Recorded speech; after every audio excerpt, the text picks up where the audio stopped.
The Pokemon franchise is incredibly vast. Over the past 22 years, we've gotten 7 generations of main series games with an 8th one just around the corner, over 1,000 episodes of the anime, dozens of spin-off games, almost 100 sets of trading cards, not to mention tons of manga, toys, apps, everything you can think of.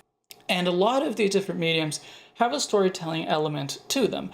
Even the trading card game, for example, that isn't focused on storytelling, it still has that element to it in the Pokédex entries that many versions of the cards include. And we all know that they're not quite the same. We know that Ash and Red are not the same person. Ash is based on Red, but he's kind of diverged and gone his own way.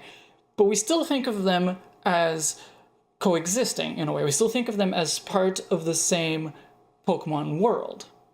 But are they?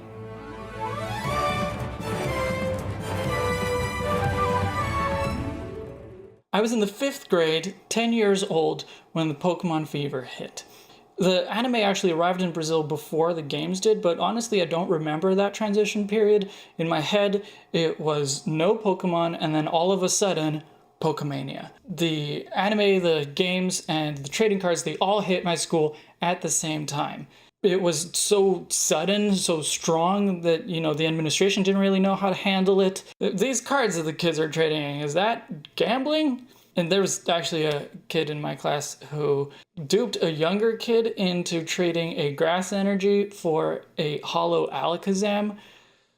Yeah, he definitely got in trouble for that one. I fell in love with Pokemon just as quickly. I played Yellow first, and I think that helped my feeling that it was all one. The story that I was playing through on the Game Boy was the same or very close to what I was seeing on the TV, and there were even a bunch of cards that tied into it. So for years, I didn't even question it. Pokemon was unified. It was all one world. And over the years, I've started to notice that the video games and the anime and all the other mediums, they're not really the same. The main series video game canon is not the same as the anime canon or any of the manga canons. They're all separate, and there's so many differences between them that they're sort of incompatible. There's no way that I've thought of, at least, to reconcile, for example, why Pokemon would make animal-ish noises in the video games, but say their own names in the anime. Not if they're the same kind of Pokemon. There's differences in how Pokemon learn moves. In the anime, Pokemon can learn Egg or TM exclusive moves by training, which is impossible in the games. There's no way to fit all of the locations from the anime into the maps of the games. Even basic things like type effectiveness sometimes changes. And I've only talked about differences between the games and the anime. Overall, it is way too much to reconcile. Well, actually, I have thought of one way to bring it all together. Let me put it like this. Think of a realistic video game, one that has no fantasy elements. Maybe Phoenix Wright Ace Attorney, or GTA, or Uncharted 4. As much as these games may take place in the real world, they're still not really realistic because there's still limitations on what you can do and how the NPCs are going to react, and limitations of how you control the game, of programming, of processing, even of storytelling that are all inherent in the video game medium. So no video game can be truly realistic. And the same applies to anime and to manga and to any other medium. There's always going to be limitations, whether that's a physical or a technical limitation of that medium, or the cultural expectations or the conventions of storytelling in that medium. And the Pokemon world has this problem as well. Whatever medium could be used to tell us a Pokemon story is necessarily going to be making some sort of concession. In a way, it's going to be interpreting the Pokemon world through the lens of that medium, interpreting it in the limitations, the conventions, the requirements of that medium. So that's what the different canons of the Pokemon franchise are. They are different interpretations of a true Pokemon world.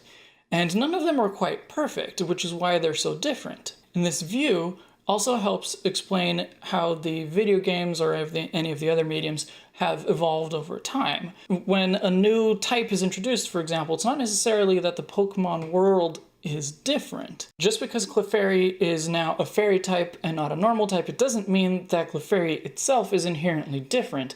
It just means that the developers have found a better way to interpret that core, that true Pokemon world, or in this case, the true Clefairy. It should come as no surprise at this point in the video that I have spent a lot of time thinking about Pokemon. Speculating about the Pokemon world is one of my favorite hobbies. But for most of my life, whenever I was talking about Pokemon, I was talking at people. I would be telling people my ideas, but not really with an audience that would talk back. So that is why I'm here. That's why I started this channel. I want to have a conversation with you, with the broader Pokemon community. So I will be posting mostly videos about Pokemon as video games, but there's two sides to this. One is looking at it as a series of games made by real people who make decisions for a reason, and those decisions may be good or bad. So next week, I'm starting a series on the creature designs of Pokemon. So not which Pokemon are my favorite or the strongest, but which designs are the best executed from the point of view of the concept or the standards of Pokemon, that kind of thing. The second side to it is looking at the Pokemon games as an interpretation of that core, that true Pokemon world that I was talking about earlier, and trying to see beyond what's in the games to understand what the Pokemon world is really like. And the first video of that series will be coming in 2 weeks. I'm really excited to be starting on this journey, and I hope that you will join me. Hit subscribe so you don't miss any of my videos, share this channel with a friend, and make sure to follow me on Twitter and Tumblr. The links are in the doobly-doo. I really want this to be a conversation with you, so make sure to leave a comment down below or reach out to me on social media. I'm Umbreon Libris, and I'll see you in the next chapter.